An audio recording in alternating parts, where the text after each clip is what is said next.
how to play car parking multiplayer game on PC and Mac. Hi everyone, welcome back to our channel App Guide. In today's video, I'll show you how you can play the car parking multiplayer game on PC and Mac, so just make sure to watch this video till the end. In order to play the car parking multiplayer game on your PC and Mac, what you need to do is you need to download this application called Bluestacks, which is an Android emulator.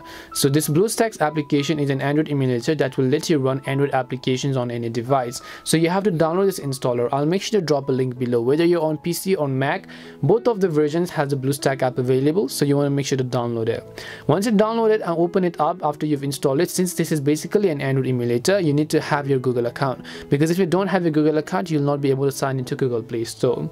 So here you can see Google Play icon over here. Just click on the Open Google Play button. Once you click on the button that says Open Google Play, you'll be able to see all these sorts of options, and then the Google Play Store will actually load up.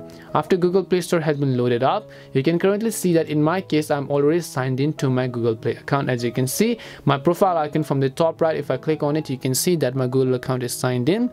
Now once you've signed into Google account, here you'll be able to see the search box as well. In the search box, you just want to type in car parking multiplayer. I'll also make sure to drop a direct link to download this below, so just go ahead and type in car parking multiplayer. Once you do that, you'll find this game at the very top, which is of course the game I think that you were looking for. So depending upon the size of it and so on, you can see 580 megabytes. Make sure that you have enough disk storage. Just click on the install button. Now this is just like your Android interface, because this is an Android emulator. Now depending upon internet connection and your graphics speed, you should be able to download and install this game and play it without any lags and stutters. That's all it takes to play the car parking multiplayer game on PC and Mac. We hope the video was really helpful, and if it did help you, then make sure to leave a like and subscribe to our channel. If you have got any more questions, make sure to leave them down. Thank you very much for watching, and see you soon in our next video.